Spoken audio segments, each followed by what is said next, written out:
Part 3। Asit मुनि को रोता देख राजा पूछता है, क्या हुआ मुनिवर, आप रो क्यों रहे हैं? क्या कोई संकट है इस बालक के भविष्य पर? असित मुनि कहते हैं, नहीं राजन, मैं बालक के लिए नहीं रो रहा, मैं अपने लिए रो रहा हूं। अब मैं वृद्ध हो गया हूं, बहुत दिनों तक जीवित नहीं रहूंगा। मैं इस बालक को बुद्ध बनते नहीं देख सकूंगा।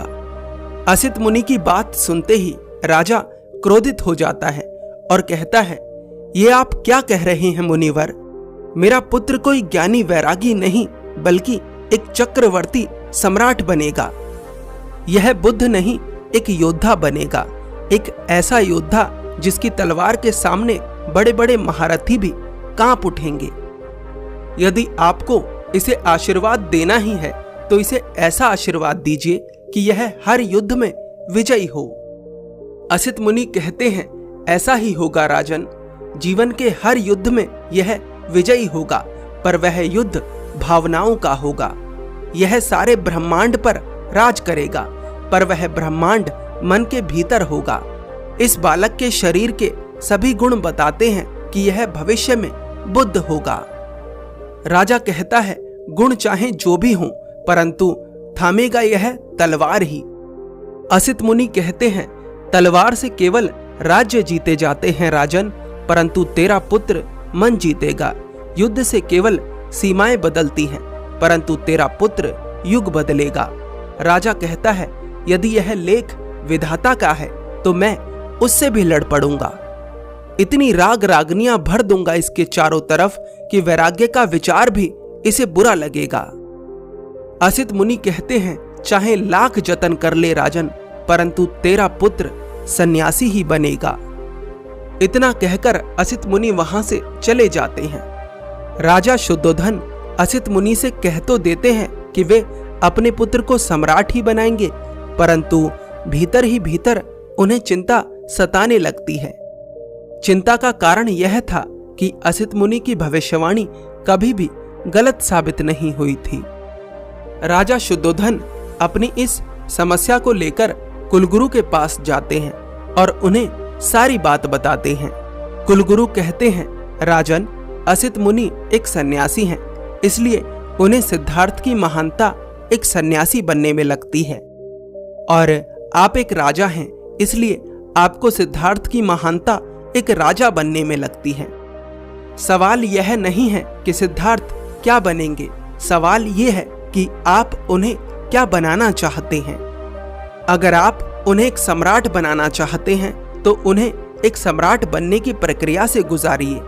अगर आप उन्हें एक सन्यासी बनने से रोकना चाहते हैं तो उन्हें वैराग्य से दूर रखिए। जीवन के ऐसे सत्यों से उन्हें दूर रखिए जो उनके मन में वैराग्य पैदा करें। उन्हें कठोर बनाइए, शक्तिशाली बनाइए, कोमल और करुणावान नहीं। कहा जाता है कि राजा शुद्धोधन उसी रात अपने पुत्र को उड़ाने के लिए लोहे की चादर भेजते हैं, लोहे की पतली चादर, जिससे कि सिद्धार्थ को लोहे से खेलने की आदत अभी से पड़ जाए। जब रानी प्रजापति को इस लोहे की चादर के बारे में पता लगता है तो वे बहुत ज्यादा चिंतित हो जाती हैं, परंतु राजा शुद्धोधन की आज्ञा का पालन सभी को करना पड़ता है। अगले दिन राजा एक बैठक बुलवाते हैं जिसमें राज्य के सभी महत्वपूर्ण लोग शामिल होते हैं। राजा सभी लोगों से पूछते हैं कि ऐसा क्या किया जाए जिससे कि असित मुनि की भविष्यवाणी गलत साबित हो जाए। सभी लोग अलग अलग सुझाव देते हैं, परंतु सभी सुझावों का निष्कर्ष यही निकलता है कि रोगी, वृद्ध, गरीब यानी जो दुखी है वही इंसान संन्यास लेने के बारे में सोचता है, इसलिए सिद्धार्थ को इन सभी से दूर रखना है। राजा शुद्धोधन सभी सुझावों को सुनने के बाद सभा के सभी लोगों से पूछते हैं कि ऐसा क्या किया जाए जिससे कि सिद्धार्थ हर दुख और हर दुखी इंसान से दूर रहे। राजा शुद्धोधन की बात सुन उनका सेनापति कहता है, महाराज, क्यों ना हम राज्य के सभी वृद्ध, रोगी और दुखी मनुष्यों को राज्य के बाहर कर दें। सेनापति की बात सुनकर मंत्री कहता है, ऐसा नहीं हो सकता राजन, क्योंकि हमारा कर्तव्य प्रजा की सेवा करना है, ना कि उन पर अत्याचार करना। राजा कहता है, परंतु हम उन पर अत्याचार नहीं करेंगे, बल्कि हम उन्हें एक उचित जीवन देंगे। मंत्री पूछता है, परंतु वो कैसे महाराज? राजा कहता है, हम एक अलग नए नगर का निर्माण करेंगे जिसमें सभी वृद्ध, रोगी और बीमार रहेंगे। मंत्री कहता है, परंतु महाराज, यह निर्णय हम अकेले नहीं ले सकते, हमें शाक्य सभा बिठानी होगी। राजा कहता है, चाहे कुछ भी हो जाए, यह निर्णय सभा में पारित होना चाहिए। सभा बुलाई जाती है और धन और तलवार के जोर पर राजा का निर्णय पारित हो जाता है।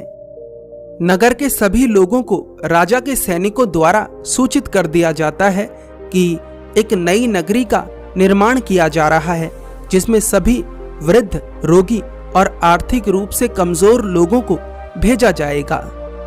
राजा शुद्धोधन यह दिखावा करते हैं कि यह निर्णय प्रजा की भलाई के लिए है, परंतु मंगला अपनी दासी के द्वारा लोगों तक यह बात पहुंचा देती है कि राजा शुद्धोधन अपने स्वार्थ के लिए नई नगरी का निर्माण कर रहे हैं। मंगला ऐसा इसलिए करती है क्योंकि वह चाहती थी कि सिद्धार्थ दुख देखें और सन्यासी ही बने। मंगला रानी प्रजापति को भी भड़काती हैं कि राजा शुद्धोधन गलत कर रहे हैं। रानी प्रजापति नई नगरी की बात सुन राजा शुद्धोधन के पास जाती हैं और उनसे पूछती हैं, यह कैसा न्याय है महाराज? मुनिवर असित की भविष्यवाणी के कारण आप पूरे कपिलवस्तु को बेघर कर रहे हैं। राजा कहते हैं, एक अच्छे भविष्य के लिए वर्तमान को दंड भुगतना ही पड़ता है। रानी पूछती हैं, किसका अच्छा भविष्य महाराज? राजा कहते हैं, कुमार सिद्धार्थ का। रानी पूछती हैं, तो प्रजा क्यों दंड भुगते? प्रजा का क्या दोष है? अभी भी समय है महाराज, अपना आदेश वापस ले लीजिए, वरना प्रजा की बद्दुआएं हमें जीने नहीं देंगी। क्या मिलेगा आपको प्रजा को दुख पहुंचाकर? राजा कहता है, कपिलवस्तु का भावी सम्राट जो संपूर्ण भारतवर्ष पर राज करेगा। रानी कहती हैं, प्रजा को दुखी कर कर कोई राजा खुश नहीं रह सका है, किस किस से दूर रखेंगे आप कुमार को? प्रकृति के भेद छुपाए नहीं छिपते। आप उनसे मनुष्यों के दुखों को तो छुपा सकते हैं, परंतु वृक्षों से गिरते पीले पत्तों को कैसे छुपाएंगे? मुरझाते फूलों को कैसे छुपाएंगे? रानी प्रजापति की लाख कोशिशों के बाद भी राजा शुद्धोधन नहीं मानते और राज्य के सभी वृद्ध, बीमार और गरीब लोगों को नई नगरी भेजना शुरू कर देते हैं। लोग रोते हैं, चीखते हैं, चिल्लाते हैं, परंतु उनकी एक नहीं सुनी जाती। कहा जाता है कि जिस रात सभी लोगों को नई नगरी भेजा जा रहा था, उसी समय सिद्धार्थ की आंखों से भी आंसू रुकने का नाम नहीं ले रहे थे।